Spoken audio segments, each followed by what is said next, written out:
the next webinar for COBREG in the series that we've been having over the year. October is Cybersecurity Month, and last year I remember around this time we had the same webinar.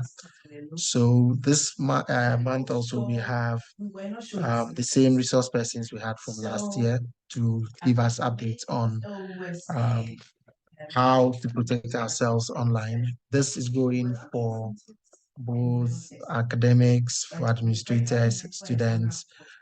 So I hope that every one of us, wherever we are coming from, would benefit from this. The Vice President of COBREG, Dr. Oksana Debra, was supposed to host this, but she's engaged now. So I'm standing in for her, and we will have the session. So our first speaker is Mr. Sam Quarshie. I'll just give a bit of introduction regarding who he is and what he does. So he's an employee of the Ghana Health Service. He has about 20 years of working experience spanning the private and public sector of the health ecosystem in Ghana. And he really has a passion for this because for as long as I've been president, his name always comes up as someone with a great passion for cybersecurity and related activities. So he holds an MSc in Information Systems Management from the University of Liverpool in the UK. And he is also a chartered accountant and a fellow of the Association of Certified Chartered Accountants UK for the past 23 years. He's a platinum member of the Information Systems Audit and Control Association and holds 3 IT security certifications that I would not go into details of.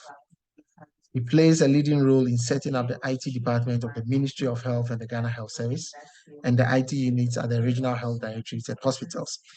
He was the e-health focal person for the development of the Ghana Health Service e-health enterprise architecture in 2009. And he is also health sector ICT policy and strategy advocate, and also works with the National e-health policy and strategy. He engages in public speaking at the local and international levels on digital health, cybersecurity, IT governance, enterprise architecture, data governance, patient safety, and legal and regulatory issues in digitization. So, ladies and gentlemen, let us welcome Mr. Sam Quarshie to begin our webinar for us today. Mr. Quarshie, you are welcome, and thank you very much for agreeing to do this with us. All right, so thank you very much, and good morning, everyone. I'm excited to be part of your program, and I'm going to share with you what you need to know as an academic institution and staff, what the cyber learning environment entails as part of the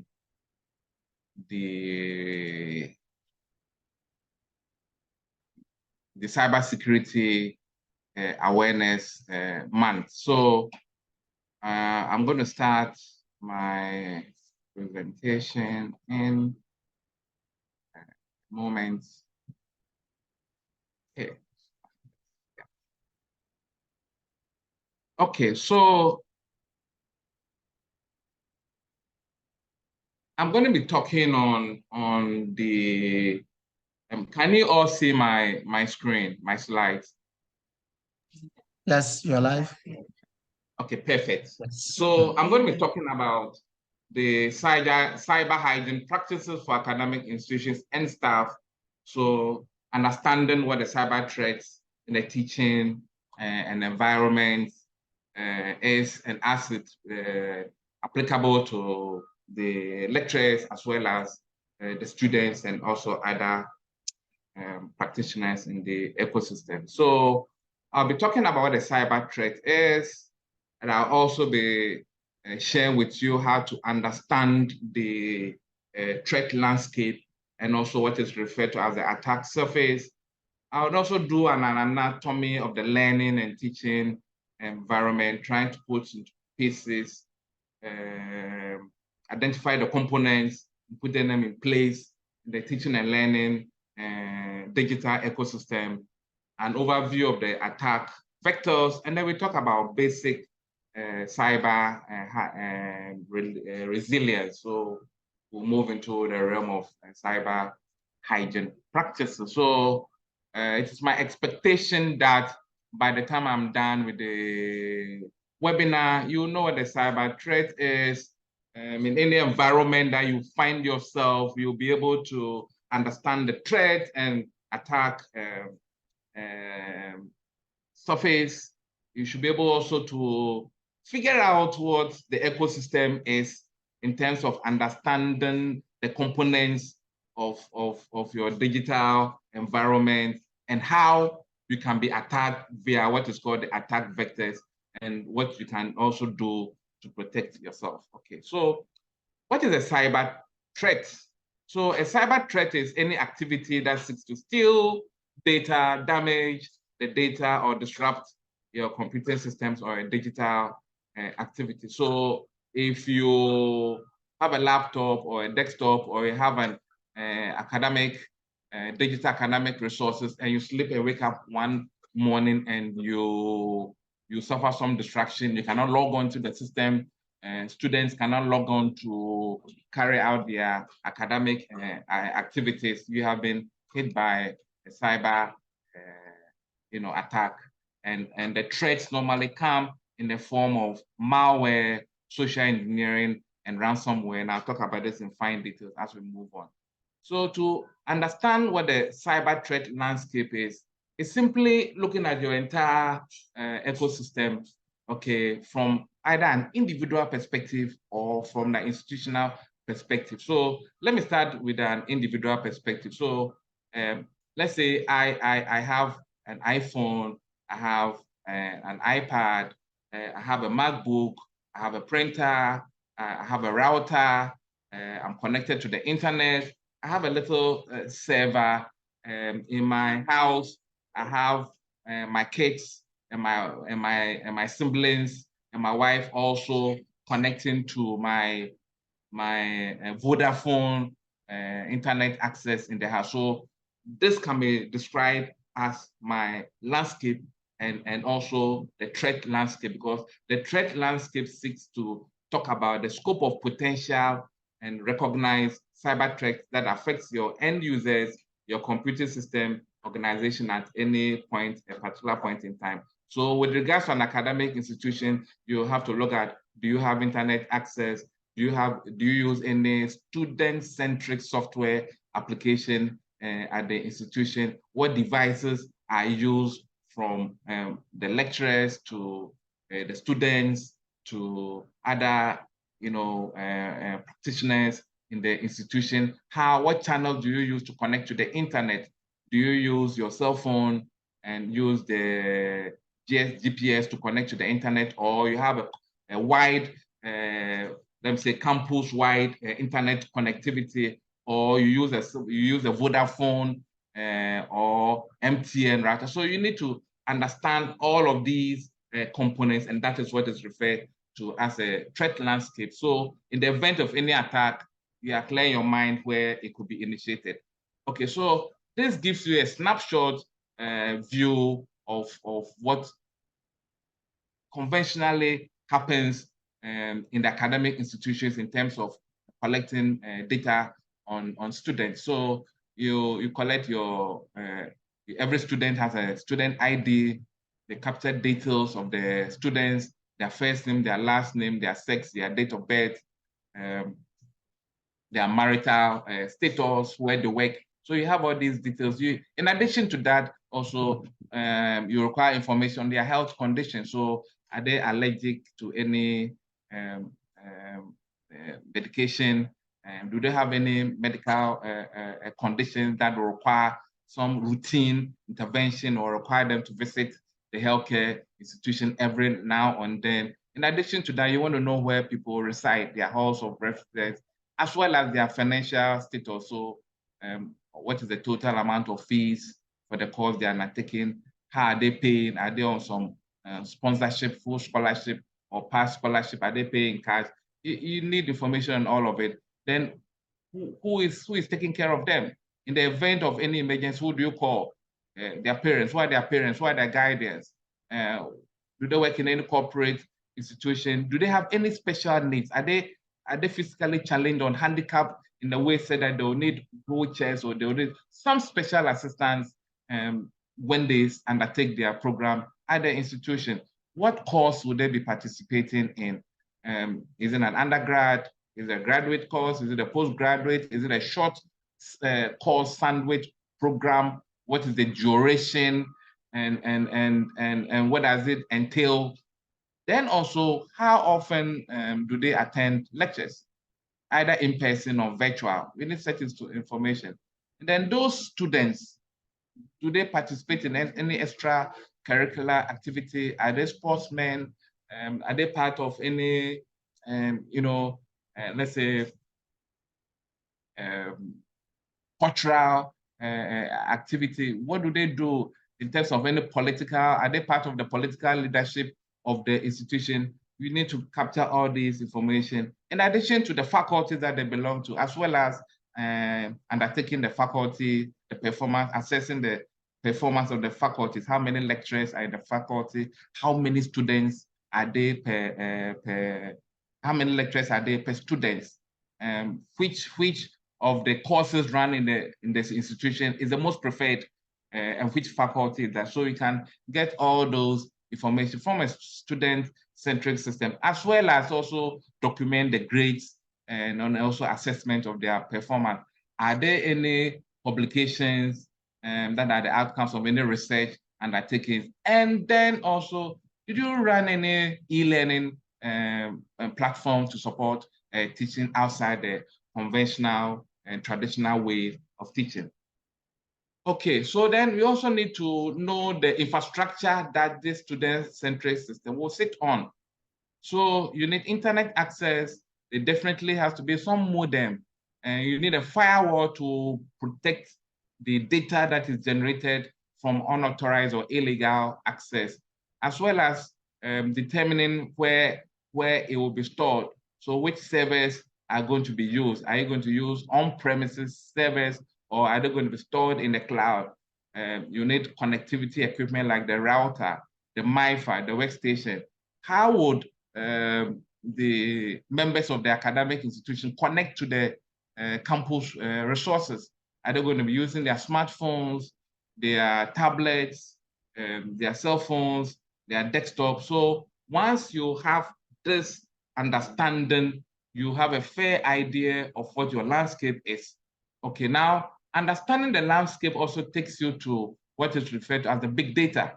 So you can imagine all the faculties or departments that students learn at collecting data or having data on them. Okay, so data from, let's say, economics, research, whatever faculties are in the institution, you put all together. Traditionally, when the data is not huge, you can use Microsoft Excel to do extrapolate it and do some analysis. But where you have data which is of a huge stature, then the term big data is used to describe it because it's very big. You cannot store it on your laptop or on a pen drive. It needs to be stored in a high capacity computing storage devices, and it cannot also be processed using a relational database system. So then you need analytical tools in order to uncover some hidden patterns, unknown correlations, trends, preferences, and information to support decision making in the institution. For instance, if you have a system that is collecting data on prospective applicants to the university, you can map it to their preferred halls of residence and then determine whether you have enough residential accommodation on campus to accommodate everybody who wants to apply and learn in the university. It also provides great insight into real estate investment opportunities, because using analytical tools based on the big data, you can determine the housing or residential facility gap and know how many structures need to come up, and as well as also have some come out with revenue models and know that if you put up 1 or 2 or 3 residential accommodation, these are the revenue streams that will come out of it. So once you put up structures or systems or software application that collect data, you also need to think about what use you're going to put into the data. Now, this data that is also collected needs to be classified. So you don't want anybody or everybody having access to students' academic grades, because then they can be altered. So somebody gets an F, and then you don't want it to be changed to B. Okay, so you have to restrict access. You have to determine which of the data needs to be confidential, which of the data is for general business purposes, as well as those open to the general public. In addition to that, some of the data will be structured and unstructured, and also need to identify the state of the data. So there's data at rest, data in transit, and data in use. So data at rest is data that is not being used real time, like a backup. So you finish working at a certain period of time, you take your backup, which is on your storage, external storage, and it is at rest. Then there's the data in transit. For instance, if you are doing an e-learning training where you have students in remote location accessing the university or academic institution resources, and then at the end of the day, taking an exam. Okay, so the process of taking an exam, providing data, answering questions, and submitting and storing it is referred to as data in transit. Then, of course, there's also what is referred to as data in use. So I am currently undertaking a webinar. I'm using the Zoom platform. I'm also running a PowerPoint application, and it's data that is being used in real time. So you find data in this broad category of state, and these also needs to be protected. Okay, so how does this relate to artificial intelligence? Once you have a well-defined, structured, clean big data, you can apply artificial intelligence to also bring greater insights into it. So artificial intelligence is an area of computer science that emphasizes the creation of machines that work and react like human beings. And one person holds the view that there is no way these humanoids or robots can replace the critical thinking and analytical abilities, as well as the business acumen of human beings. It's just simply, it's not possible. What can be automated is the mundane and also repetitive activities that can be done that has been done by human beings, but can be done by machine. For instance, marking and multiple choice question related exam can be done by using artificial intelligence application, where question 1 is A, question B is C, question C. It can easily sort it out. So it kind of mimics what human beings also do. I guess you must be familiar with the chat GPT, which is an artificial intelligence application that seeks to also think like a human being. So when you're a lecturer and you provide a question to your students, they can, using these artificial intelligence applications, type the question in there, copy and paste in there, and say answer. And it will answer the script, and then they copy and bring it back to you. So that's what artificial intelligence, some of the functions or roles of artificial intelligence in multiple choice questions, online examinations. You want to ensure that the student answering the question is the person who has been admitted to the institution to do that. So we can use facial recognition applications that where you turn the camera of your laptop on, and then also it will match the image that is being seen against what the held academic institution have in their database to compare whether it is the person who is answering the question, and you sit behind it, your laptop during the exam duration. If it's 2 hours, you're looking in the camera during the 2-hour section. So you'll be checking to make sure that you don't get up and another person come and sit down and answer the questions for you. Okay, so when you have all these systems in place, there's somebody called a hacker who can disrupt your system. He can steal your data, do all manner of things to your infrastructure and disrupt it. So the hacker is an IT professional. He has great competencies and skill set, uses several toolkits to break into a computer system. And the motivation for it is to install malware so that they can have continuous access to your system or steal your data, or at best also destroy it. So a hacker can decide to hack into the academic institutions database and change the grades of students, or steal the research documents of a lecturer. Okay, so there are several categories of them, but I'll speak broadly on the three.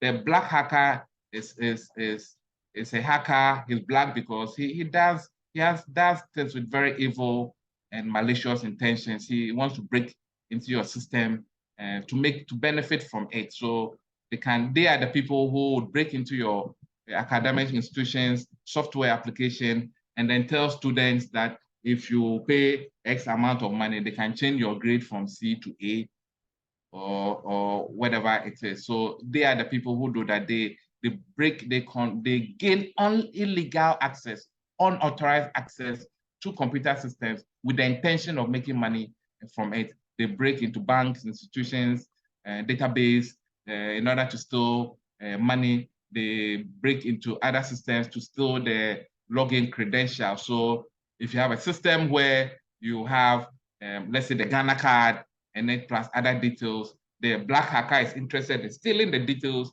of the Ghana card and using it to register numbers for people who want cell phone numbers but don't have cards for a fee. The white hacker is a proper IT professional whose profession is also involved hacking, but they do it legally. So the white hacker would approach the academic institution and say, listen, I understand you have implemented a software application for tracking and managing your students, exams, research, but then we can come to an arrangement, okay? I can attempt to hack into your system with a view of identifying the vulnerabilities and threats in your system, and also I'll provide you with some recommendation on how you can make the system robust and resilient in order to prevent an unauthorized access to it. So that is what the white hacker does. The gray hacker is in between.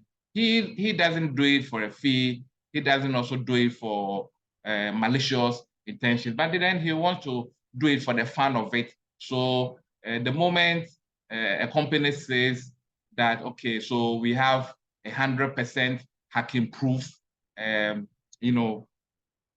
infrastructure, and nobody can hack into our system, you find people like the gray hacker doing it for the fun of it and telling everybody that, listen, these people are bragging that they have a robust, resilient system with high-end firewall, but I managed to get around it and make fun of you. So that is what the gray hacker does. And you want to make sure that whatever you are doing, you adapt mitigating measures that will make it difficult for these people to gain unauthorized access to your system. Okay, so why do you need to know what an attack surface is? An attack surface is defined as the total number of possible entry points for unauthorized access to any systems, which also includes all vulnerabilities and endpoints that can be exploited for a security attack. So clear example, so the campus has a student-centric system. They also have several other management information systems which are connected via the internet. So let's say the campus have 5 halls of residence. In addition to the 5 halls of residence, they have 5 satellite connectivity for internet. and that in every hall has 100 students. These 100 students are all connected. Okay, so now, and then they also have 20 routers. So 5 routers, and then also 100 students times the 5 halls. Okay, plus 20 routers. So I have 500 students who gain access to campus resources. We have 5 also routers, 5 satellite dishes, which makes it 505. And then also we have 20 routers. Routers are devices that they use to broadcast the internet connectivity so that you have hotspots created in the halls of residence. So there are 20 in each hall of residence, making it 100 times the 5. So what it means by attack surface is that you have 605 attack surfaces. So these are the 605 points that a hacker or any person with malicious intention can gain access to your network infrastructure or software application. Now, they do so at 2 levels. They do the digital attack and they do the physical attack. So the digital attack is where they take an end user's desktop application, computer or laptop or smartphone. So you and I know that every laptop runs an operating system as well as some productivity software like Microsoft Word or Excel or PowerPoint or productivity software like SPSS. Now, these softwares also require some security requirements. So you don't want to use a software like Microsoft Office or an operating system that is fake or that is counterfeit. When you do that, you make yourself vulnerable. So a hacker will want to find out using the digital attack approach how he can gain access to your system using these conditions that you have created. The physical attack is when they physically steal your device. So somebody attacks you and steals your laptop, or they steal your smartphone, or they remove one of the devices. Okay, so what is an attack vector? An attack vector is the pathway or methodology used to hack. A hacker uses illegally to gain access to your computer or cause a data breach or steal your login credentials. So once you create this fatal condition for your system to be attacked, and a methodology or a channel might be created, and that is what is referred to attack vectors. So there are several attack vectors. One of it I just mentioned was the software vulnerabilities, where you don't use genuine licensed software application, you become vulnerable. Compromised credentials is where your username and password is compromised. Somebody has access to your username and password unknowingly to you because you write your username and password and put it under your keyboard or stick it on your monitor. Then also there's what we call the weak passwords. I think the next presenter will speak about the weak password. And then also you have disgruntled and malicious employees who are unhappy about their work conditions, and because of that, they would want to disrupt your computing activities or environment. There's also what we call the poor encryption. So you don't encrypt your information so that it can be easily be deciphered. You make yourself vulnerable and susceptible. Ransomware is also a malware that hackers use the software application that they install on your computing devices, and normally the end users do it. So they send you a link, tricking you to click on it to gain some additional information. Once you click on it, you install those applications on your software, on your computer, and then they hold your data to ransom. They encrypt it, they deny you access to all your information, and they demand a fee. So like a ransom, like kidnapping, and then demanding a fee called ransom so that they release the person kidnapped. So in digital terms, it's called ransomware. But then the kidnapping is your data, not a human being, but the kidnap your data and require that you pay ransom before it's released. Then there's also the phishing. Phishing is where they trick you. So they trick you into believing that we are dealing with somebody which is not the person. So you can get an email from your bankers telling you that, oh, we are updating our database and will require you to provide your username and password in order to authenticate or complete the registration process. And once you do that, you provide information to a third party and they deny you complete access to your information or your device. Then there's the misconfigured devices. A lot of the time when we buy devices, cell phone, routers, any digital devices, the passwords that are on it are default password. We don't change it. So once you don't change it, you make yourself susceptible to attack. Then there's also the trust relationship. You want to trust that whatever information you are putting on you are inputting on your devices will be the same information and it will not change. So if you input the details of 10 students, you want to make sure that those 10 details of students are what it is, and not that it will be increased to 11 or reduced to 9. So there's a trust relationship that must be established, and I'm sure the next speaker will delve into more details in terms of trust. And then also what is called the distributed denial of services. So this is also used to attack online services where they take your web services online. So if the university decides to run an e-learning platform, we can be attacked by distributed denial of service, that is DDoS, so that one day the student, none of them can gain access to the university's web-based platform because there's heavy traffic on it which has been generated illegally. So we have to protect ourselves against a data breach. So a data breach occurs when our protected, sensitive, confidential data is copied, transmitted, viewed, stolen, altered, or used by an individual without the permission to do so. There are regulators of the digital workspace in the country. So in Ghana, we have the Data Protection Commission, which operates under the Data Protection Act. And then we also have the Cybersecurity Authority, which provides us or undertakes its mandate under the Cybersecurity Act 2020, Act 1038, and then the National IT Agency, which also works under the Electronic Transaction Act 2008, Act 772. So these are the three key regulators in the digital workspace, and we need to comply with the legal and regulatory frameworks enshrined in the provisions of the Act.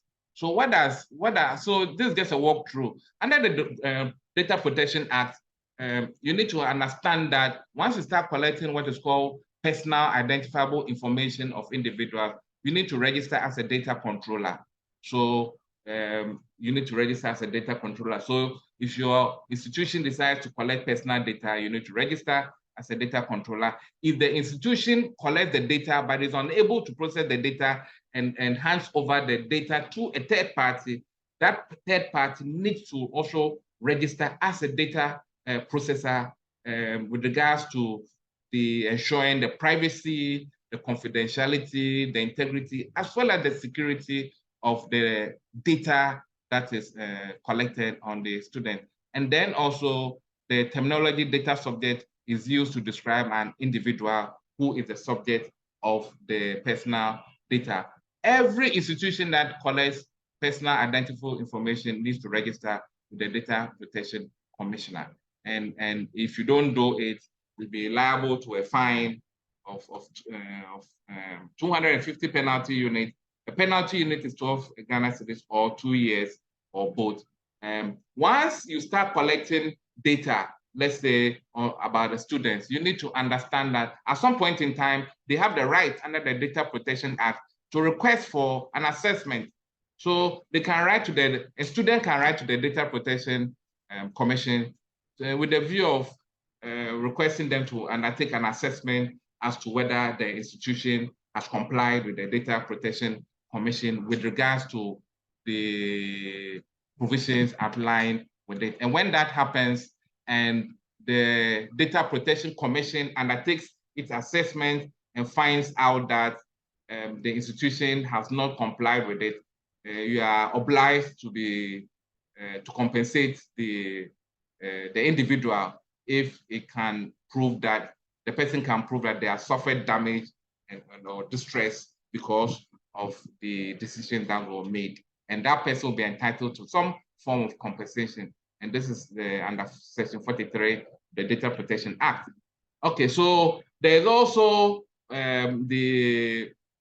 it's mandatory for the data controller to ensure that the appropriate security measures are put in place to prevent the loss and damage to data, to prevent unlawful access, as well as unauthorized access to data. And also, they're supposed to comply with generally accepted information security practices and procedures. And then also ensure that persons who manage the security of the institution's information system have the appropriate competencies and skill set.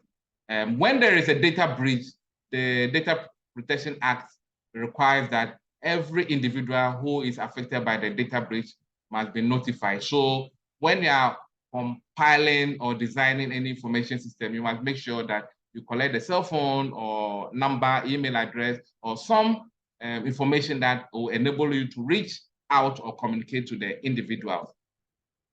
Then also the Electronic Transaction Act stipulates under Section 117 that if you do not have the competencies and skill sets and you decide to make decisions relating to the use of technology, irrespective of the sector, you could be cited for criminal negligence. And the fact that you don't have the competencies and skill set to do it will not exonerate you from any sanctions or fines that will be applicable under the circumstances. Then also, the Electronic Transaction Act is very severe and strong on unauthorized disclosure of access codes. So it says that, and I read Section 132 says, a person who knowingly and without authority discloses a password, access code, or any means of gaining access to a program or electronic record held in a computer commits an offense and is liable on summary conviction to a fine of not more than 10,000 penalty units or a term of imprisonment of not more than 20 years. So it's very harsh, severe, and strong when you breach or do not comply with procedures in place for protecting passwords and access to information management system. And then also people who intentionally develop viruses, malware, other applications that can be used to disrupt the use of computers in any environment would also be sanctioned when found guilty to 5,000 penalty units, which is like 60,000 penalty units, as well as a jail term of 10 years or both. Okay, so when there is a data breach, the first thing you do is to report to the Cybersecurity Authority. So the Cybersecurity Act Section 39 makes it mandatory for any owner of a critical information infrastructure to report any cybersecurity incident within 24 hours. So you must all be mindful of the fact that when there is a breach, you don't keep it to yourself. It's important to report it so the expert can undertake the examination and assessment to determine what really went wrong and how it can be stemmed before it gets widespread. And if you don't do it, you would be also be liable to pay a fine. Okay, so what are cyber hygiene practices? There is a need to ensure that we use technology in a safe computing environment, or we do create a safe computing environment. So cyber hygiene practices can be likened to washing your hands and keeping your hands clean so you don't get some diseases. Okay, so cyber hygiene is the equivalent of digital, taking good care of yourself in order not to have your system breached or either physically or digitally. So it refers to the practices that organizations and individuals follow to prevent data theft or breach of sensitive data and also protect the organization. So given this development, I thought I should share with you, this is my last slide, on some mobile security tips you must know. So if all of you have smartphones and you type the *#21# you can use this code to check if your calls have been diverted somewhere else. So sometimes you don't know, but somebody is listening in on your calls. Okay, so you can use this hash short-term code, short code to check that. Then if you type the *62# you can also tell using this if your calls and SMS and data is being diverted to some other phone number without your knowledge. And then if you do find out using these two short codes that somebody has diverted or redirected your data or SMS, then using the #002# code, you can use it to reverse or erase or wipe out any illegal access to your system. So I'm done with my presentation. Thank you very much. We'll take the questions after the next presentation. Yes, thank you very much, Mr. Quarshie. This is very enlightening. Like he said, we would wait, take the second presentation, and then we'll have questions afterwards. But let me just remind us that this is the COBREG platform. This is October Cybersecurity Month, and we are using that, or this as an opportunity to educate ourselves about some cybersecurity practices that would ensure that we stay safe when we are online. So thank you very much for your presentation. And we will take the second presentation and then come back. So if you have any questions, please go to the Q&A session and put your questions there. After the second talk, we will give opportunity for live questions to be asked, but also read any questions that are in the Q&A window. So our next speaker is Mr. Jeerome Geraldo. We also had him last year in October to also tell us about some cybersecurity and IT related things. So today, I'll just give a brief introduction of Mr. Geraldo as well. So he works with the Surveillance Innovation as a project manager and network engineer. He is a final year student who is currently pursuing an MSc in Information Technology from Bluecrest University. He has undertaken specialty programs in project management, cybercrime, fraud investigation, advanced cybersecurity training for teachers, international diplomacy, and protocol and healthcare data security, privacy and compliance from Hopkins University. So that's his background. He holds certification in network routing and switching. He is an accomplished cybersecurity expert and holds certifications in system security, certified practitioner from ISC2. Skill sets and competencies also encompass CompTIA Network Plus and CISSP from Allison. He previously worked as the head IT person with a trauma and specialist hospital at Winneba for a period of 5 years. And during this period, he was responsible for the digitalization of healthcare operations and establishing the appropriate cybersecurity corporate structure or culture. He is very passionate about cybersecurity and its implications for security, privacy, and confidentiality. And he has provided technical leadership in the implementation of the nationwide e-health software applications with Lightwave e-health solution. So ladies and gentlemen, let's welcome Mr. Jeerome Geraldo as our second speaker on this webinar. Jeerome, you're welcome. Once again, thank you very much for making the time to join us. Please take over. If you can put your camera on for us while you do the presentation. Good afternoon. Yes, good afternoon. Yeah. I want to use the opportunity to thank the host and the entire team from COBREG for organizing this wonderful webinar session. I'm privileged to be part of the team this time around. and I'll be speaking on safe computing practices. Mr. Quarshie already spoke about the landscape and the attack vector, so I'll be zooming into what are the best practices to be engaged in when you want to play safe on the internet world or the internet ecosystem. So one of the things that I'll be going through is I'll be looking at phishing emails and how they can affect your system, and then affect your computing at the ecosystem as a whole. We'll also be looking at some best pen test email password and best practices, and I'll also be looking at how to personally undertake some personal decisions in terms of using your facility, your devices or your computer devices, so that you can actually eliminate yourself from dubious attackers and then dubious people who want to play around in the system that we find ourselves in. So that was what I'll be speaking on briefly. And one is that I want to talk about what the internet world looks like. Now, a lot of thefts and identity thefts happens in the ecosystem. And you have to understand that the internet world is divided into three different areas.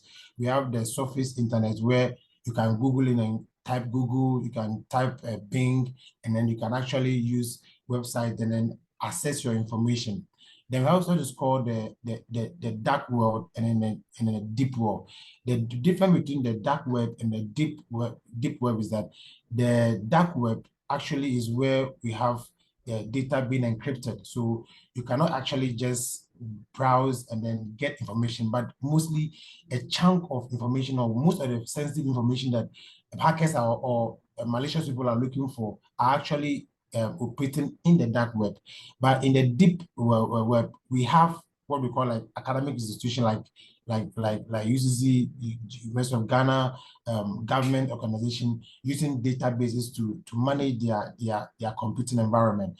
And this is where they keep their information. And you can also be sure of security. But then dark web play a major role because there you have a secured browsing interface, which is given to you, which you can actually use what is called a Tor browser, called the Onion browser. Hello, Jeerome. Hello. Yeah, can you put your camera on? It'd be good to see you.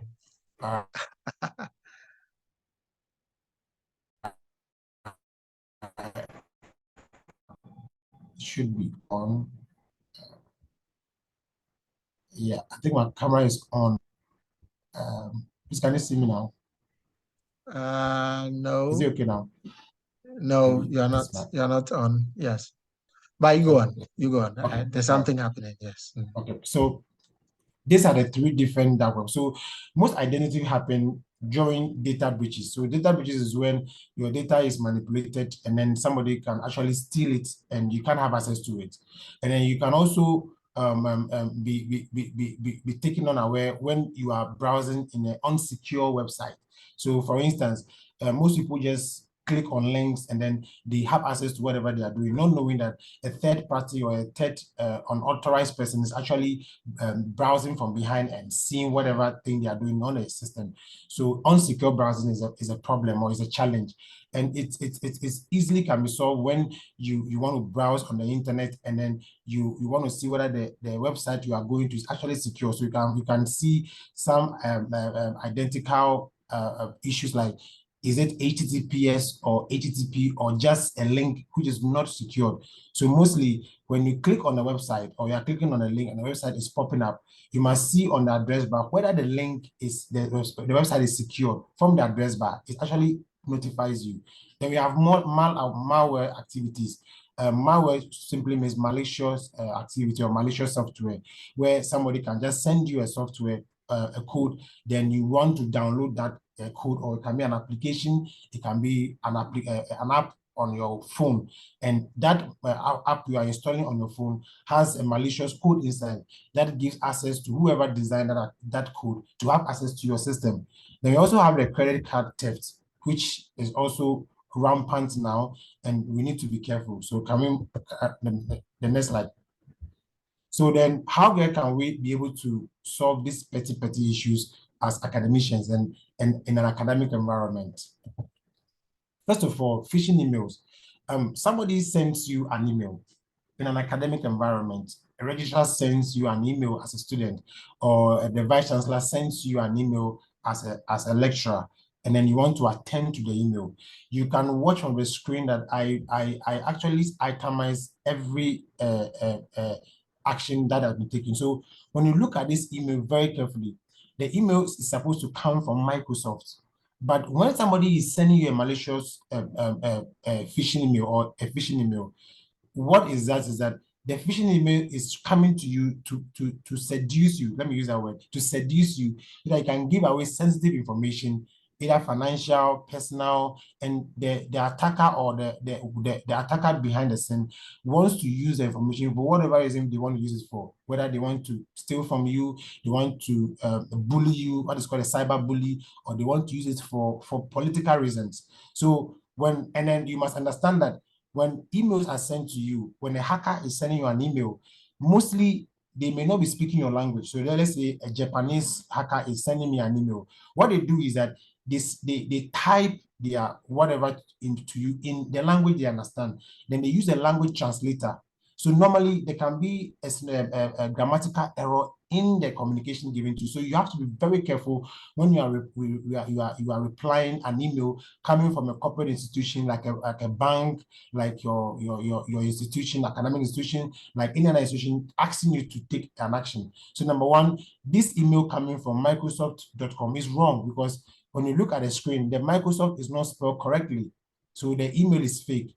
It said on Microsoft.com. So Microsoft can never put the word on Microsoft. Microsoft is one word, which is Microsoft, and they have their logo. So the email coming from the sender must be properly checked by you.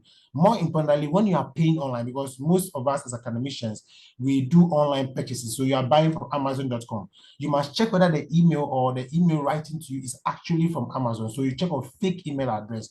The next thing is that they normally would send you an attached file. The attached files, you have to be very careful to see where the attached file is coming from the intended recipient or the sender. If not, by the time you open the attached file, it might contain a virus which will affect your system. Then the next thing is, you must look at the salutation. Here, the person with dear customer. In corporate world, when you are writing to an individual, you address them by their name. So you can say, dear Jeerome or hello Jeerome. I cannot just say hello customer. That is too generic. So if a bank is asking you to send your bank details for them to correct an abnormality in your system, then they can't be using dear customer. They will say dear Kofi or hello Ama. So this email is not genuine, because the organization seems not to know who they are writing to, which is a problem. Then you also have to look at whether the email is speaking in an agency tone. For instance, they said, we want you to send the information right away, or the system will break down by the next 2 hours. No organization will write to you and be putting pressure on you. So you must look at the language being in issue, or the tone being used.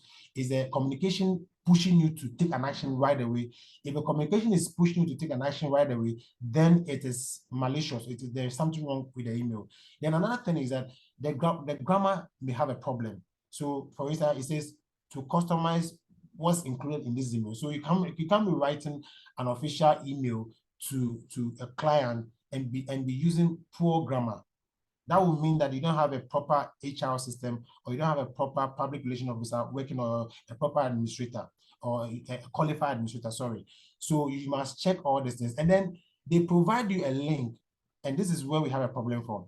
Mostly the bad guy sends you a link, and this link seems to be different from the address. For instance, when you look at the link here, I said it's a bad link because the email is coming from Microsoft. So whatever link is I'm supposed to click on should be an email from Microsoft, not any other. So here, they didn't send you, the link here is not showing Microsoft. It's sending you an IP address. It's sending you an IP address, which is very wrong. So the link you are supposed to tap on or click on to go to the next page to do whatever you're supposed to do should tally with the official email, or tally with the sender sending you an information. And then we look at how then do we protect fake. We are talking about safe computing environment.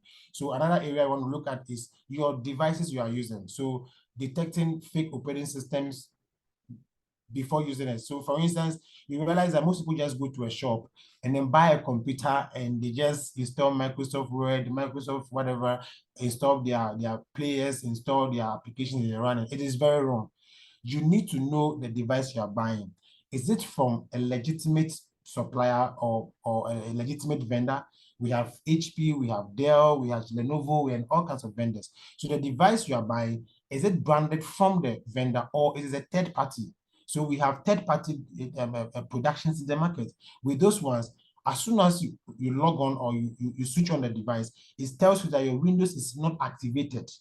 As soon as your windows are not activated, then you are already in a problem, or you're already in a situation where somebody can actually manipulate your system. So we need to check whether our systems you are using are genuine. If it's not genuine, you look at the appropriate vendor or appropriate administrator to help you to get your devices updated for them to be genuine for you. So you cannot just go to the market and just buy any device and start using them. No, you must check whether the device you are buying are actually from the a qualified or an approved vendor, which the devices are already updated, they are already genuine, and the operating systems you are running are genuine. If they are not genuine, then somebody maliciously will enter your system and remotely control you. All right, another thing I want to talk about is malware and spy application masquerading productivity software. So for instance, those of us who are using especially Android devices, you realize that you want to install WhatsApp, or you want to install Twitter, you want to install Skype, whatever, you want to install application to use. Then as soon as you go to the Google Play Store, you see that you have more than 4 or 5 or 6 of the applications you want to download popping up. So you intend, in that moment, you may not even know which of the applications you want to actually install, and you may end up installing the wrong one. So what they're saying is that the hackers or the malicious people, they will actually design a similar software which looks like what you are actually looking for. Then they put it into the system for you. Then when you then want to install an application, it pops up as part of the application. Then you go and then you are actually downloading a wrong application for usage, which gives you access or which gives you up for being open and vulnerable in the ecosystem. By then, it means that we also need to be careful the applications we download. You must know the icon of the vendor you want to download from. So for instance, on the screen, we have different icons from WhatsApp application, but then you have to know which one is actually the correct app. But then those who are using like iOS and other devices, Apple has a way of minimizing things like this, but Android is so open because it's an open source application, so anybody can just dump whatever. But then you also have the bad guys inserting wrong programs into the system for us to use. And then you would also look at this issue. I want to ask this question. Why is it that you are installing an application that deals with, let's say, picture, and then the application is asking you to give access to your contacts? I don't know where people have been thinking about that you are installing an application that deals with pictures or photographs, and then it's asking you to give them access to your location, access to your contact details, and then we go ahead, Nicodemus, no, we don't know, then we just go and then give them access. When you do that, what you are doing is that you are allowing the app developer to have access to your contact list, and then sometimes you save your bank details with the names there. What you have done is that you have actually given your bank details, your personal details to the app developer without any hesitation. So when you are actually downloading an application, you must review the applications and know that this application is actually going to do the intended purpose for which you are downloading it for. So any app asking you to give access to whatever, recently there was this website applications that were giving financial loans or financial assistance to clients in Ghana. And then you realize that they will ask you to download their app, and their app will give you, it is forcing you to give access to your with an application which can enable contact, which is very wrong because you on the test without even their notice. But because the reviews and then the permissions, we actually go ahead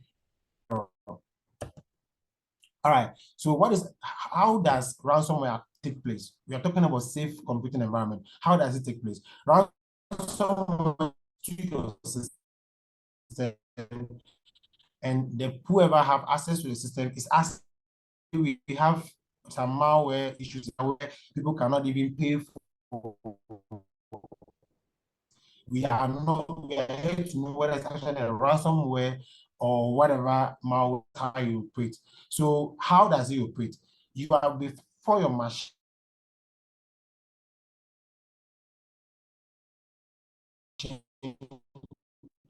Is in a big or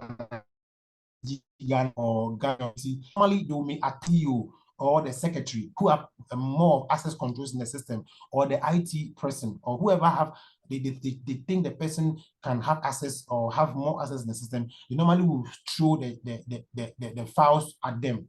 So then they send a malicious email address or email, tells you that most of the attacks come through links. That is what it's telling you. Most of the attack comes, then you open the links, they unpack the malicious code into your system. The hacker then gain access to your system, then can do whatever he wants to do or she wants to do.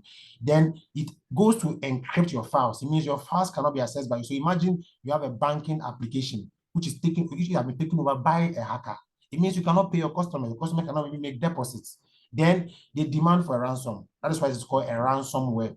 They demand for a ransom. And then they do this by not even asking you to pay physical cash, because by then you can actually trace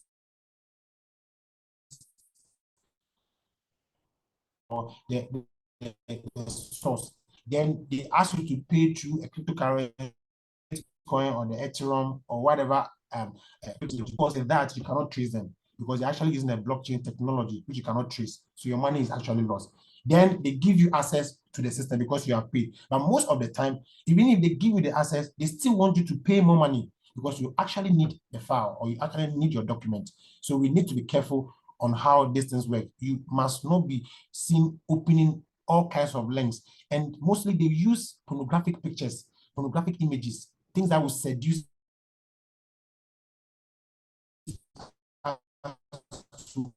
I will advise that you reduce them, because opening those sites and then decide that we want to give you money, you have won 10,000 Ghana cedis, you have won 15,000 cedis from MTN. MTN cannot give you 15,000 Ghana cedis by sending a message. No, it doesn't work like that. Or you have won this.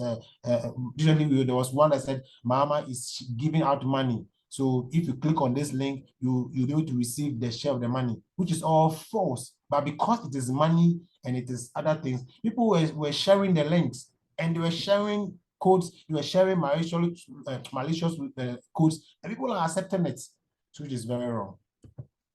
Now, another thing that we need to look at in the area of playing safe in the computing environment, in the amount of cybersecurity awareness, is passwords. There are a lot of things we do that create bad passwords. For instance, people can use their password as admin. You can type 1, 2, 3, 4, 5. You can type 2000. You can type 1 to 10. You can type 111. All those passwords are easily hacked. They can easily be retrieved by an attacker because they are simple. When you are doing full letters, you are doing full alphabet, you are in a big trouble, no matter how long it is. That is why in password encryption, they will say use alphanumeric, use numeric, use alphabets, use symbols to create a strong password, because the algorithm must go through a longer process for the person to actually hack your password. So we need to, as academicians, we need to be mindful of the fact that long names does not stop us from hacking your system. Long password does not stop us. So please kindly pay attention to your password. You must actually be changing your password after every 6 months, after every 2 months, after every 1 month. If you think that the work you do is more sensitive, then you also need to be updating your password. You check it. If you're not sure, you do multi-factor authentication, which is common now, everybody's doing it. Make sure that you do it for all your platforms, your emails, your Facebook account, your Twitter handles. Do multi-factor authentication for all of them, so that whoever wants to access your system, by the time they get access, you have a notification which you can also block. Then want to look at some of the things we can that can help us. So I will humbly try something for us to see on the screen and how it works. So the first thing is that you have a password that can easily be hacked by somebody. So I want to do a test for you to see it briefly. Imagine I've gone to a website. Please, can you see my screen? Hello, please, can you see my screen? Hello, can you see my screen? Yes, yes, right. But we don't see you, and yeah, okay, we can see your screen. Okay, so I want to just try something for you, like, have I been pwned? This is a website that can actually help to see whether your email address has been compromised. So assuming I have an old email, I want to just try whether that particular email have been compromised. So have I been pwned? You can actually try it on your phone or your devices. So this is the email, J at 255 at yahoo.com. I'm going to check whether this email has actually been compromised or somebody is trying to get a.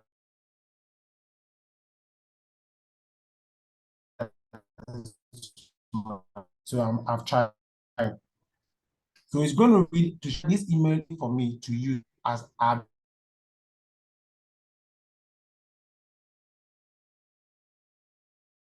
malicious working on change the password or what. All right, so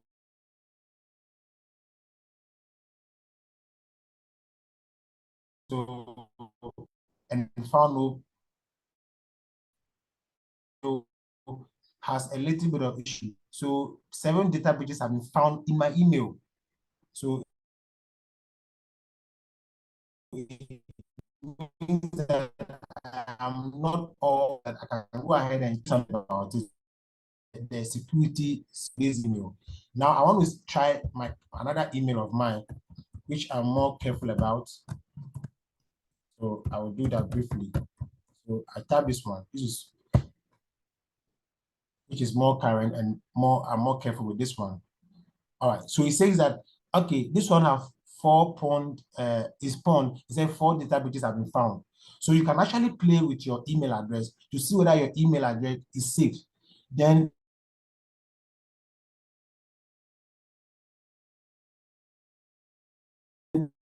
if you can actually come for the Ghost Project R, Ghost Project FR. But here you have to pay to see whether your email email password is secured or not. That is, you can register here $30 a month or $90 for 92 days. And then you can actually check in your password whether somebody is trying to enter your system.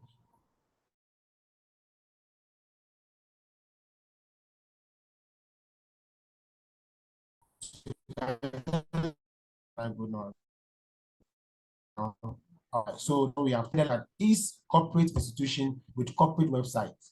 So this is talos.com. So this is talosintelligence.com. What this website does is that it is able to help you to see whether the website you are using as a corporate institution is safe or not.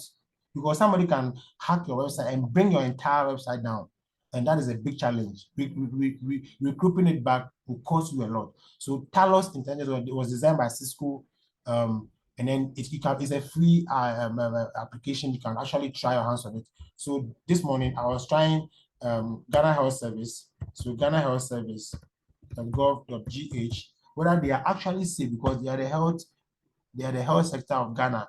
If they are not secure, then we have a big problem. So it is telling me here that the web reputation actually here is neutral. It is neutral, which means that it is not really strong, but then it is manageable. That's what it means. It is strong, weak, or neutral. If it is actually weak, then this website must actually be checked.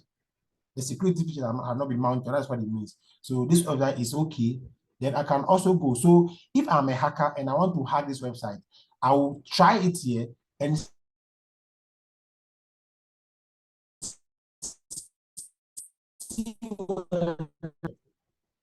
check some information on the say that your website is owned by which server are they running it on? So me, when I see Nita right now, I will not try because Nita is a little bit strong, so I won't try. But imagine the server is run on some private server sitting in somebody's house, then I can try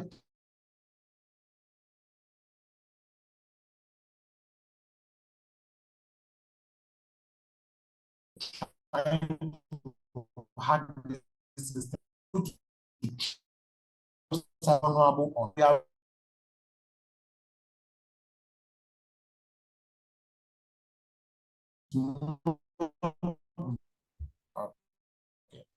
thank you. Another that can happen is when we buy devices as academicians, we go and buy routers in the market, we buy MTN modem, we buy this one. All these devices are access to which somebody can hack into your system because they come with default password and default ID credentials.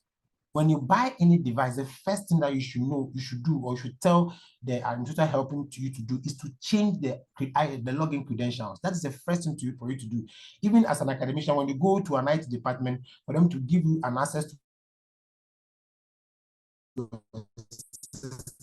your room, the first thing you do is to change the password because what they have given to you is a default password. Everybody can use that default password to access. But what happens is that when the person log in with your ID credentials, it's as though you are the one entering the system. So when it's an issue, they come back straight to you. So we need to be careful.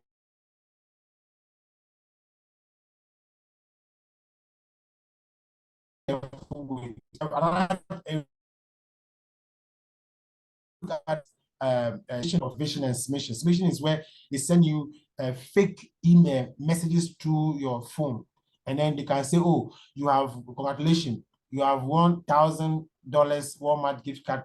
They are fake; they are not real, because the password or the link under it can show you that it is not real. The link are not from a secure website, so you can have HTTP. There's no S, it means it's not secure layer. This particular one has no, the Conrad Kelly has no even a proper hypertext attached to it. So they send you emails like this, and the first thing to do is you want to check whether it is correct. So you click on it. Please don't do that. Don't do that. Don't do that. Don't do that. Nobody can send you email as text messages like this that you have won something. Don't ignore them and delete them. At best, you report it.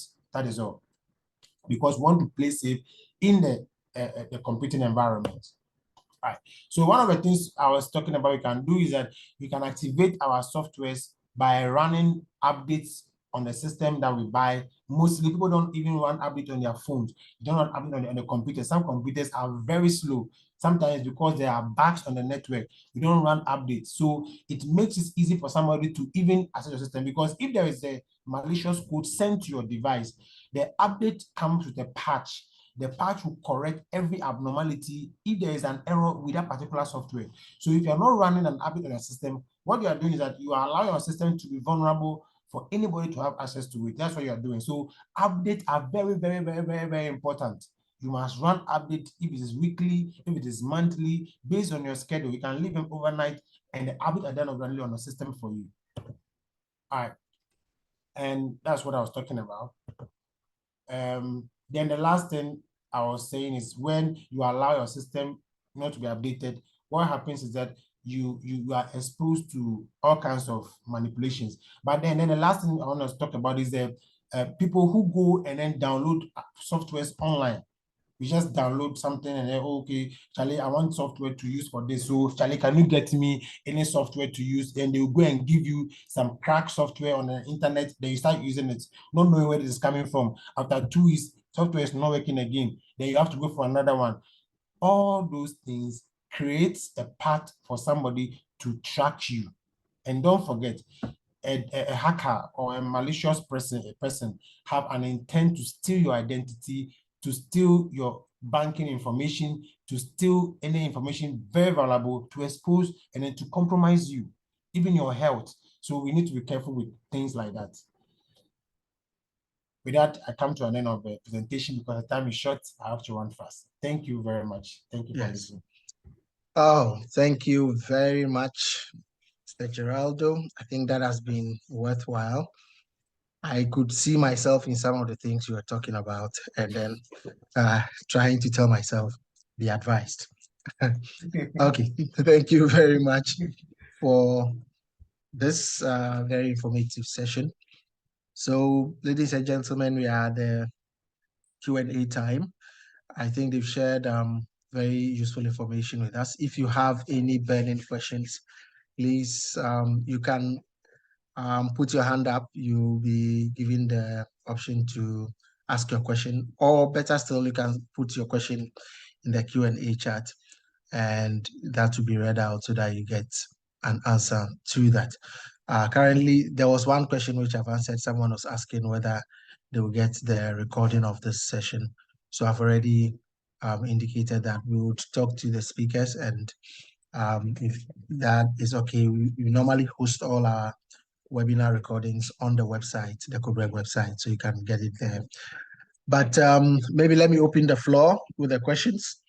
So I have one question or two questions for Mr. Quarshie, the first speaker, and then one for the last speaker, Mr. Geraldo. So, Mr. Quarshie, my questions: how safe are applications like Google, Microsoft Forms for e-learning? Is the basic things, because I use especially Google Forms a lot for assessments.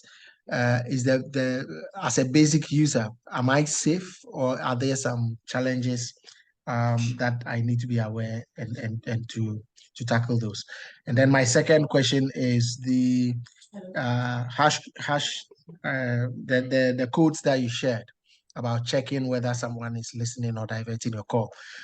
Yes, it would give you the information about whether your call is being diverted or listened to, but how do you stop it? Is there a way to stop it, or it's just for the purposes of knowing that someone is listening? And then for Mr. Geraldo, maybe Mr. Quarshie can take this first. I'm still trying to put my question for Mr. Geraldo in a very clear way. So maybe Mr. Quarshie can start with us. Okay, so thank you very much for the questions. Yes, so what normally happens is that for big institutions like Google, Microsoft, before they are allowed to roll out a product, there are several regulatory compliances that they must adhere to. That is first. Secondly, because they have their own infrastructure that they host, they also have some rigid cybersecurity requirements that they must be comply with. So yes, I can assure you 100% it's safe to use those platforms. They are big institutions, they have the funding, they can afford to build security architecture as compared with a small company or institution that cannot afford the high-end firewalls and also the security solutions that come with it. So it's safe to use it. I haven't heard of any breach on those platforms yet. Okay, but that does not also mean that it's not breakable. Okay, but to date it's safe and secure. Then in terms of the code, so we need a white or gray hacker to test that.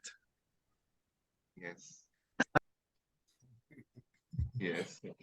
Now, in terms of the SMS codes that I shared, you know, I once did a presentation and somebody asked me, oh, is it possible for somebody to redirect your calls to another person's, you know? So I said, yeah, you can check yourself. You don't need, the person was asking me whether he or she has to send it to some IT security to check. I said, no, these things you can check yourself, and there are the short codes available. So I made it a habit of sharing the short code for people to find out whether your calls is being forwarded. And there was one person who's a big man, whose name I won't mention. He bought a phone from a vendor, and unknowingly to him, the vendor was directing all his calls and SMS to his phone. Okay, so and what it does is that when you type the short code, it tells you the number. Okay, so if I decide to redirect your SMS and your data to my phone, it will tell you that this calls and information is being directed to 0244 blah blah blah. So the person saw it and said, I know this number, it's familiar. So I said, dial it. So when he dialed it, was the vendor's number. He was so upset. I said, listen, when you go, he will deny it. So just take it out and wipe it, and then maybe make it a habit every quarter, okay, to check. Because sometimes you don't need somebody to physically hold your phone. It could be from a malware, especially for Android phones. Sometimes you want to download a torchlight, and then it's telling you that you want to have access to your photos and your contacts. And you ask yourself, what has a flashlight on a cell phone got to do with contacts on your smartphone or access to your photos? Okay, so I don't really mind if you download a photo editing or video editing app and it's asking access to your phones, asking for access to your photos. Okay, that is a different scenario because you will need the photos to be edited. But where a simple flashlight or some simple application that has nothing to do with your contacts or your photos, you must really be suspicious of those applications before you click next. And then unknowingly to you, those applications can temper your configurations on your phone so that they can gain unauthorized access, okay, and redirect your calls. Yeah. Okay, So but how do we clear that, those? How do we clear those? No, so the third short code I showed is what you use to delete it. Okay. Yeah, okay. so the hashtag 200 continue. Once you do it, it will just clear it, erase or reset your phone to its original setting. Okay. All right. Yes. Thank you very much. I think I missed that bit. Okay. So my question to Mr. Geraldo is regarding, he mentioned, for example, you are installing, let's say, WhatsApp, and you are not very familiar with the icon. So you install something that looks like that. And malware or spyware can be then installed on your phone through an action like that. So I just want to get a clarification. Is that always the intention of people who develop these look-alike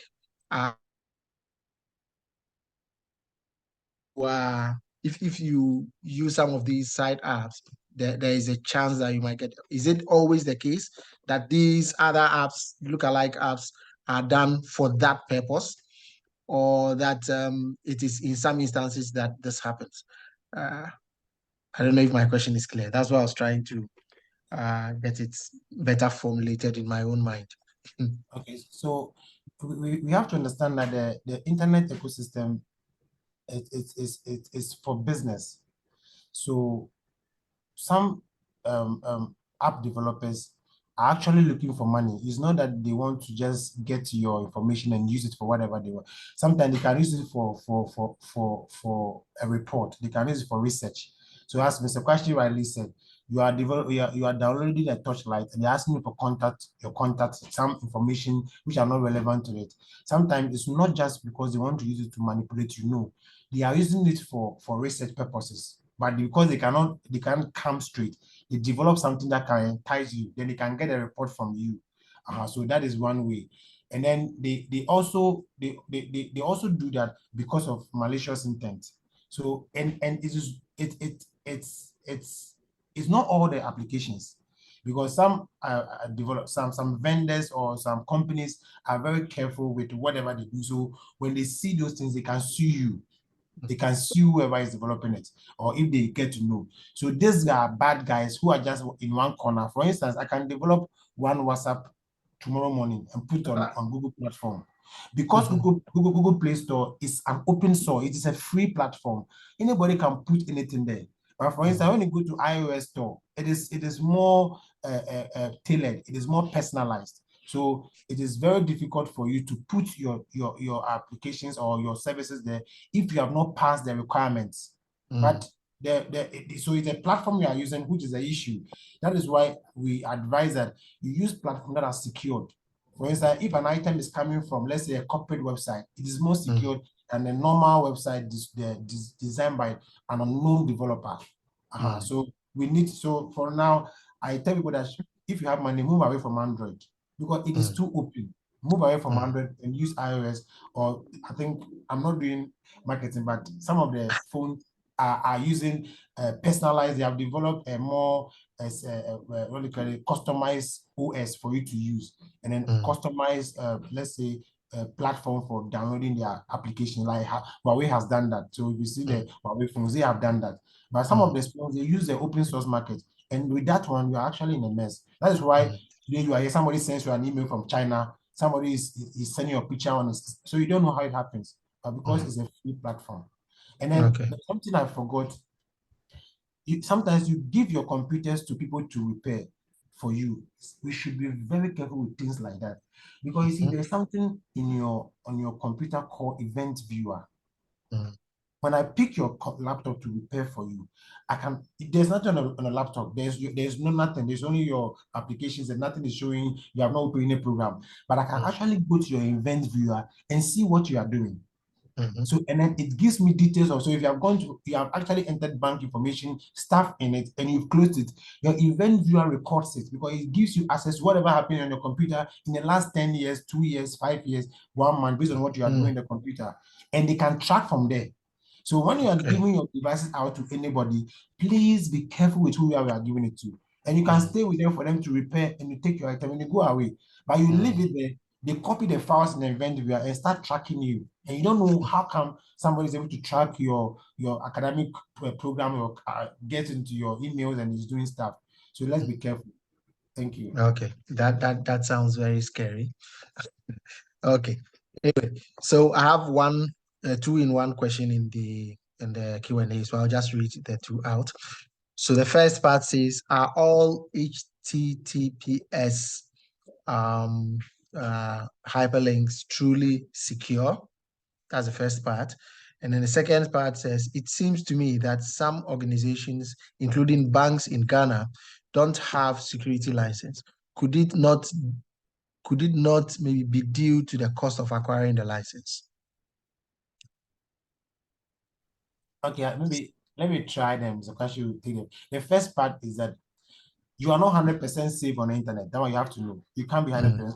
There can be a secured HTTPS, which can be compromised, which is true. But then it is, if you say 1 to 100, maybe it's 10% as compared to HTTP, or you don't even have HTTP at all. So if you are using a secured HTTP or a protocol, you are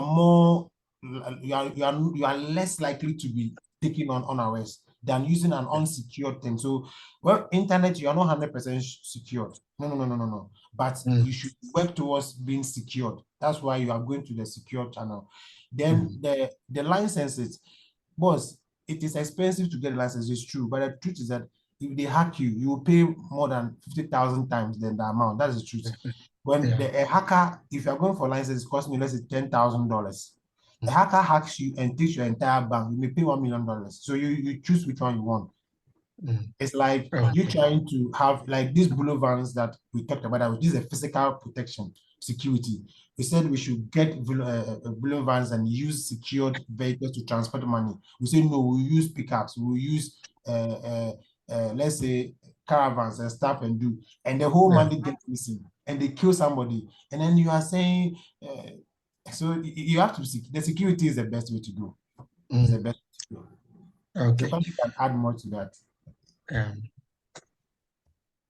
Okay, so with regards to the second question, I want to provide the assurance that most of the banks have now put in place appropriate security infrastructure to protect their customers. Okay, the passage of the Cybersecurity Act made it mandatory. Okay, actually, having in place a robust and resilient security architecture as well as firewalls is a requirement for the renewal of your banking license.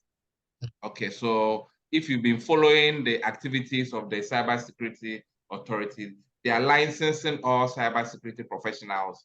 Okay, so you need to provide not only academic qualification, but an attestation to the fact that you have the appropriate technical competence and you are proficient in your field of operations to ensure or provide assurance to your clients. Okay.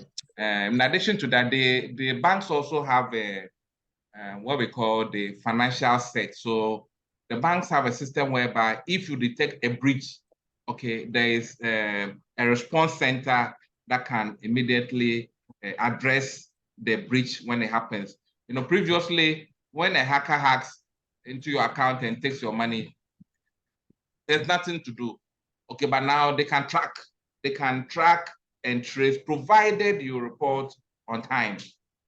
Okay, provided you report on time, and that also, you know, it's a two-way affair. I share with you, my mother-in-law lost. My mother-in-law is almost 80 years. She lost all her money. Why? Because somebody called her and said, "Oh, she works with Bank A, and they are updating her bank details. So they want her the PIN to her credit card and details." Okay, and that also, and I suspect, you know, as part of my attack vectors, I mentioned malicious employee, because the person who spoke to her walked her through the branches she had operated her account. Okay, and truly, she was living at Labadi, and she was working with the Usu branch of the bank. And she moved to Kolebu, and she was working at the Kolebu branch of the bank. And she's currently at Adenta, and that also, she's operating with the Adenta branch. So when the person said, "Oh, we know that you started by operating your bank at the Osu branch, and then the Kolebu and Adenta," she believed it. Yeah, they established okay, so trust. she said that Obama, then she said, "Oh, but my daughter works at the bank. So can I call my daughter?" Her daughter is a bank manager in the same bank. So she said, "Oh, can I call my daughter and confirm from my daughter whether I should go?" She said, No, there's no need. This is an emergency. Okay, so unless, exactly. So if she did not provide those banking information, there's no way they would have taken her money out. It was impossible. So there's always a user vulnerability or a user intervention to help the hackers gain access to your banking details or commit a crime. Okay, so it's important or imperative that we continuously have this cybersecurity awareness to educate end users on the basic things that you must not do. Sometimes you can easily not pay attention. See, over the weekend, my phone, I was attacked on the motorway and they stole my phone. Okay, the people came with knives, they took my iPhone, and I wasn't bothered because I locked it down. So I could track, they took my own and my wife's phone. When I tracked it, my own was in Amasaman, Ashaiman, and my wife's own was at Ningo Pram Pram. Within a period of 30 minutes, which tells you that they were using motorbikes. Okay, they were using motorbikes. Yeah. But what shocked me was, I get an SMS message telling me from Apple computers, telling me that, "Oh, they have detected that I have reported the loss of my phone, and that the phone is at Ashaiman and Ningo Pram Pram," which was true. But to view the exact location, I should click on this link. It was from the boys. Interesting. No, I am telling you, it was from the boys. And guess what I did? I also did not check the URL to check whether it's coming from www.apple.com.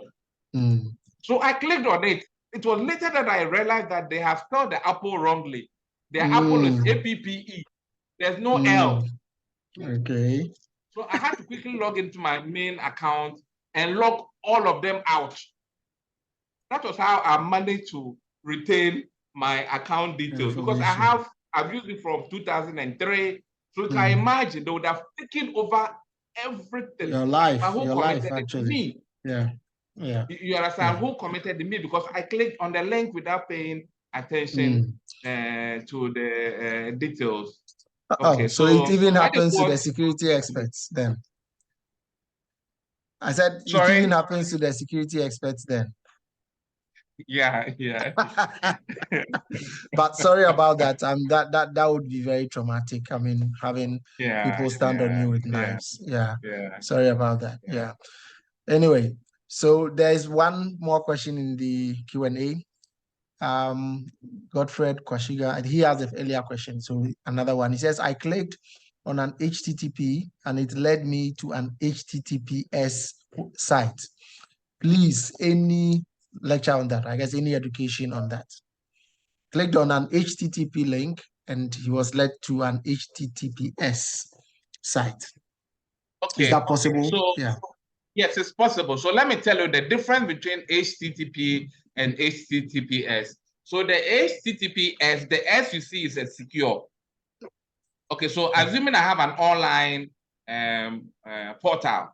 Okay, so www.samquarshie online. Okay, but in the online, I sell shirts and I sell clothing. Okay, so now when it gets to the payment platform where you have to use your Visa card, okay, it will redirect you to a secure payment platform. Okay, so that secure payment platform will be hosted by Jeerome.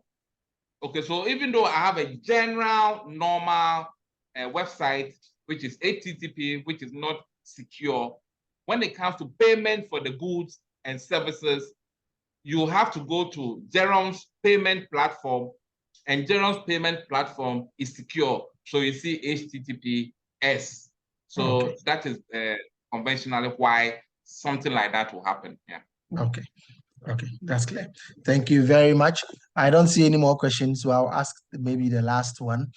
So just general education, AI, ChatGPT. Yes, Jeerome. So I wanted to add something small to what Mr. Okay, please do that before. So yes, they are basically the same, but the only difference is that the HTTP normally just deal with plain text. So I'm browsing on plain text sites, nothing attached to it. I'm not doing payment or anything. I'm not doing any sensitive thing.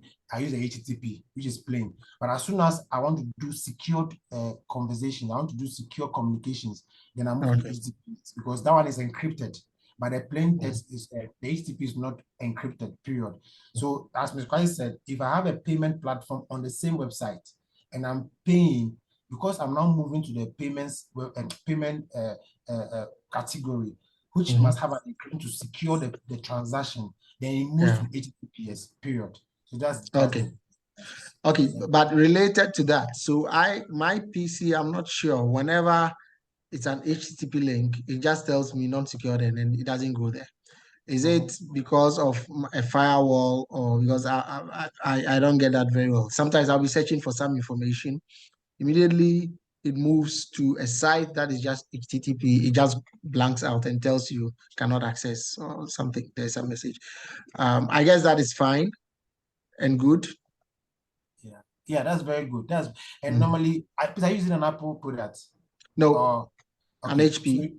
So HP means that there are some inbuilt security features, firewalls for HP. That means your device is actually from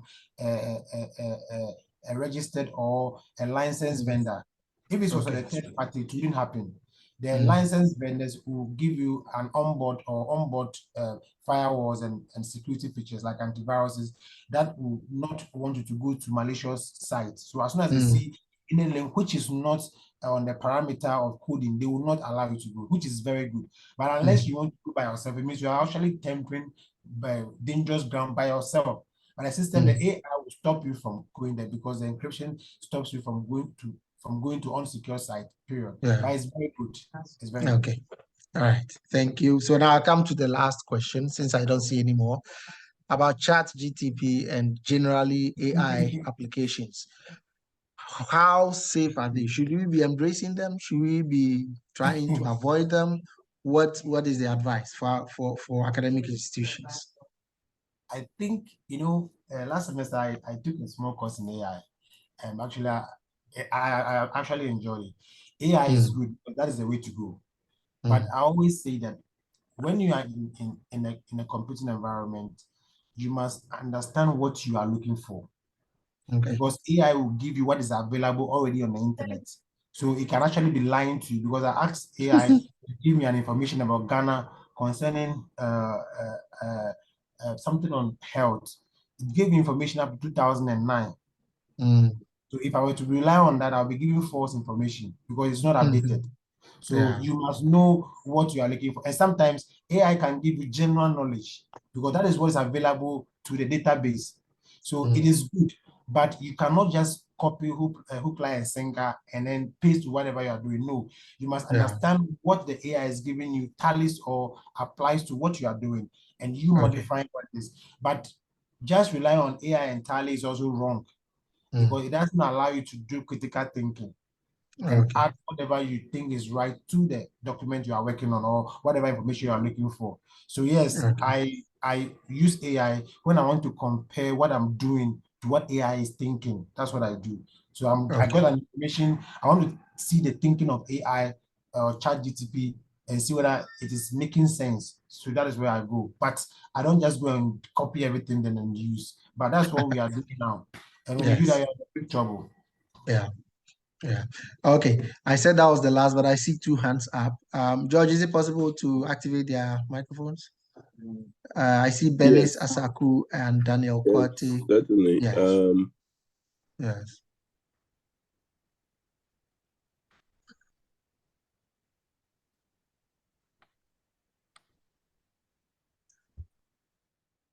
I think they can talk now. Yes. Benis, yes. If you can ask. Hello, Benis. Yes, we are listening.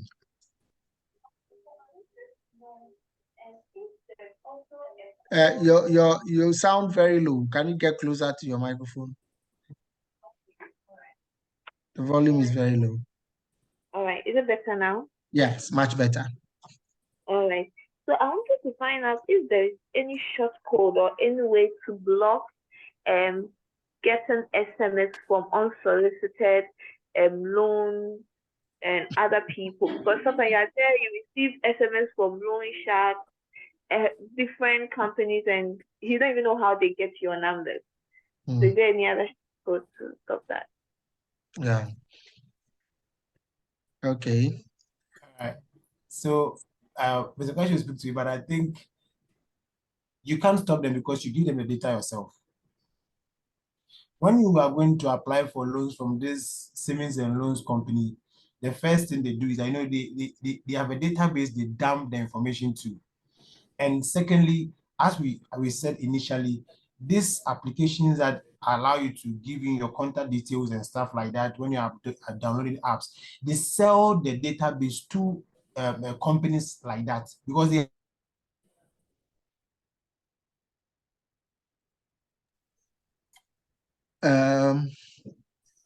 okay. have software to a service and loan company in Ghana again, because they need a database to send you emails or messages. So we actually give the information to them. You can't stop them. You can't. I don't think you can stop them. The messages will still keep coming. The only thing is that you can put them into spam. So when they send me one, I look at the content and I put that content into spam. So it does not come. They go to my spam messages. It doesn't come to me. But you cannot block them because some are coming from the banks or the let me say savings and loans companies which we use, which are some are not professional, and then some also come from the applications we download, and we give them our information just voluntarily because of the application, and they intend selling it to people who would need the database. That's what happens. It's a cycle. What about the ones that come from national security? I've been getting messages from national security. So put them into a spam. As long as it is with them, you can. The ISPs we are operating in Ghana doesn't give us room to stop those things. That is why. Okay. They don't give us the room because they're also making money from it, so they don't stop you. They can't stop them. They also MTN or Vodafone, all the telcos make money from those things. So if they stop you, they're also actually stopping their source of revenue. Yes, so you but can we not sue them for sharing our information without our consent? You have to prove without proof beyond reasonable doubt that they shared it.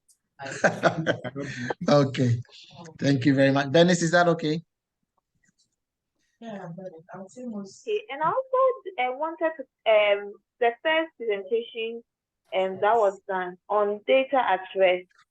He made mention that it's more like a backup data, but on the slide I saw that it's public.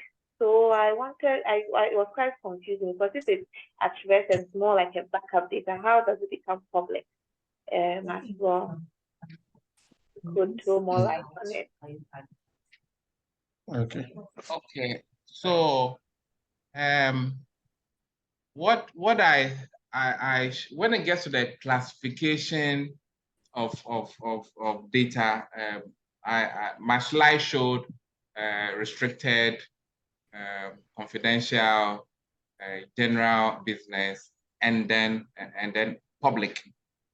Okay, so it's up to the institution to define what information you want to make freely available. First and foremost, is dependent on the institution to come out with your classification and nomenclature as well as the category. Okay, so an institution like the military would not have any information, will decide to classify everything confidential. Okay, restricted. That's it. They don't want to provide any information to the general public, especially when it comes to war-related activities. But the information that is classified as public is information that normally the public relation practitioners provide to third parties, like customer service. Okay, so you require some information on some happenings. Those information has been classified and stratified for the consumption of only the general public. Any other uses for it is restricted. Okay, so basically those are the basis. So let me use an academic institution, for instance. So in the information that you would not think twice about pasting on a notice board for the consumption of the academic community constitute information that must be available or is available for the public consumption. Okay, information such as the grades and of the students, as well as the details of the grades, and also the subjects can be classified as restricted or confidential, depending on what the pertains in the academic institution. So these classifications are institutional specific, and they are also dependent on the needs and the requirements of the institution. So basically, that is the way you do your classification. You identify what you want from the big data that is collected. And those kind of information also, depending on the system that you have in place, can be defined as data at rest or data in use or data in transit, depending on the interaction between the user and the IT infrastructure that is put in place. And also to add to the earlier question on the data that is being used for marketing. The Data Protection Act makes provision for data to be used for direct marketing, but then it requires your consent. So if you fill some forms, okay, maybe requesting for information or wanting to download some copies of publications, you find out that most of the time there's a little checkbox that will require that if you require, do you require, would you want to be contacted by third parties for marketing purposes? Once you take on yes, then you get to be receiving information from third parties relating to products.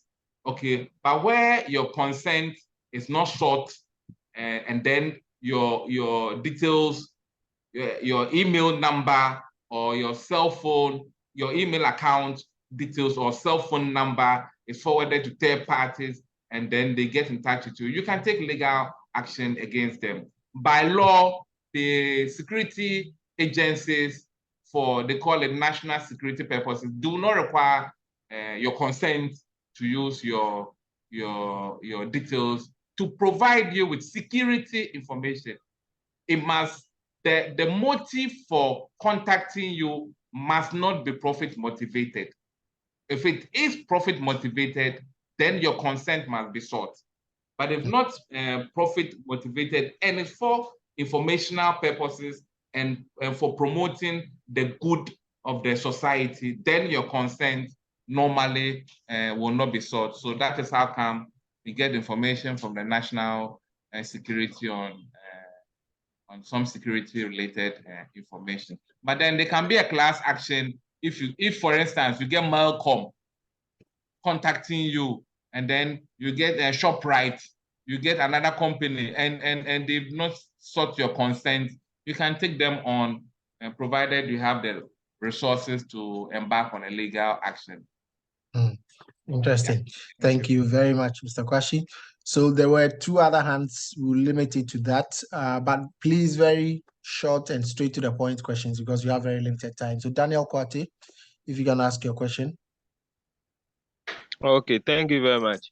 I have learned so much this morning and then afternoon. When it comes to computer security, from what I've learned so far, it looks like we can't be fully secure. So we always have to be vigilant. When the ransomware thing that was spoken of, I've experienced one before. So all the files were having a weird extensions, and then you are not able to access your own files. So you basically have to just probably format the whole machine. Then you can now do new installation. So I'm so happy for the education today, and we'll continue to be vigilant and then work with the advice given. Thank you. All right, thank you very much. So that's information and recommendation. So last question to Isaac Kudu. Yes, good afternoon, and thank you for the opportunity. So one of the presenters showed us how to find out whether you have been pawned. That's your email address. So I just want to confirm, is it that the database or any database in which your email may be as a data breach, or there's been an attempt to actually hack into your email account? I hope my question is clear. Yes, I don't see Jeerome online, so maybe Mr. Quarshie. Yes.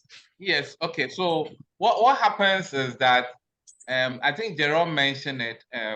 The internet is made up of 3 levels. Okay, the www. So we have the surface web.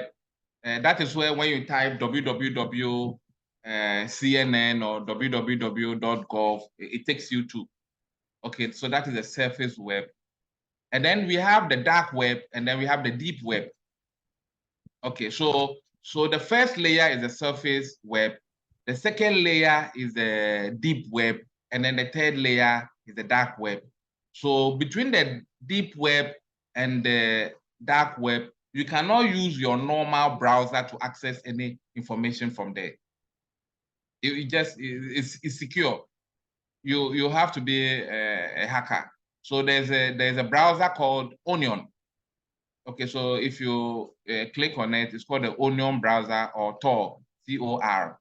If you Google it, Onion browser or the Tor browser, it will give you some application called the TOR, Tor browser. It's a very secure browser, and that is what will give you access to the deep web or the dark web. Now, the deep web and the dark web is a very dangerous place to go. You must know.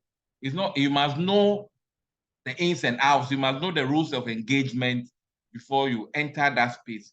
Because as you log in, if you don't know what to do, somebody will take over your laptop application. So at the dark web, when accounts are compromised, let's say you have an institution, ABC, academic institution, and I am a hacker, and I compromise your student-centric application, and I have access to your data. It's very rewarding, because then I get to sell it on the dark web. So when I get to sell it on the dark web, the entire database of the institution has been transferred to the dark web. Once it gets to the dark web, there is a mark there that this credentials or details of this institution has been compromised. So then your username and your password is available for anybody who wants it. So if the institution has a vice chancellor and somebody wants to be naughty, he can go to the dark web if he or she knows what to do, and then he or she will have access to the username and password of the vice chancellor of the institution. Then bang, he's inside the email account, and then you exploit it. So there is a record of all systems that have been breached or compromised. So what the www.haveibeenpwned does is that it's connected to that system, so that the moment your system is breached and the information is transferred to the dark web, the Haveibeenpwned searches through all the list of all the systems that have been breached to find out if your email address kojo.mensah@gmail.com has also been breached, and then it will tell you that that is what has happened. But the Haveibeenpwned do not have access to your password and also other details. There is another site that when your system is breached, okay, and I go there and I type your email address, it will give me your username and password for free. No, it's not for free. I need to subscribe for those services. So you have to be changing your passwords regularly, so that even if your email account password is breached at some point in time, it cannot be reused and reused and reused. That is why best practice requires that at least every 6 months you change your password. The reason being that if you went to Melcom and provided them with your username, and you did an online shopping on the Melcom online shopping portal, or Tonaton or Amazon, and these online shops database is breached, and you are not duly informed that their systems have been breached, when the hackers try to reuse your username and password, it will not happen, because you would have changed your password, and that they will not have access. But where you don't change your password regularly and an account or database is breached, then it's kind of like a free ride. And if you have your credit card details as part of your payment platform requirement, then they can get to use your card forever and ever and ever until your money gets finished in your account. So that is the link between getting to know that your username your email account has been breached. And when it's breached, if you go to the have I been pwned, when it's breached, it will tell you the sites where the breach occurred. So it will list it. Amazon, maybe BBC, maybe Belcom, maybe ShopRite. So all the sites that have their database compromises, the have I been pwned will give you instances where you use your email and those systems have been breached. So you just change your passwords and you are safe and secure. I have 4 email accounts. One I use strictly for my banking transactions. So my bank details goes to only one email account. I have another one for corporate communication and transactions online. I have one that, sometimes you go to an online, you are searching for some information, then they tell you put on your username and type in your username and password. That is what I use it for, strictly for that. And then the final one is what I also have. I have some sites I do some cybersecurity stuff on. So I don't use one single email for my banking transaction, office communication, research. No, I don't do that. It's dangerous. Okay, so when they hit you one time, they have access to every information about you, and you don't want to be that vulnerable by putting all your eggs in one basket. Okay. Thank you very much. Jeerome, you're back on. Is there any last minute thing you want to do before we round up? Yeah, I think the question said, the only thing about the dark web is that it's secured. In fact, whatever transaction you are doing is secure. If you know your way out, it is secured. Then it also promotes anonymity. You become anonymous there. It calls for privacy. Unlike when I'm on Google doing it, anybody can say I'm on Google, I'm doing this ABC. No, with the dark web, nobody sees what you're doing. That is why you must know what you are looking for. That is why you can't browse in the dark web with a normal browser. You must use VPN. You must go through a VPN tunnel to be able to browse in the dark web, because if you are exposed, somebody just get your IP address and straight away hack into your system. So I love it because it promotes anonymity, privacy and confidentiality of your whatever you're doing, and nobody can trace you. Nobody can trace you. That's why most of the boys, when they throw a ransomware at you, and they want you to pay through a cryptocurrency, basically a Bitcoin, because it goes through that tunnel.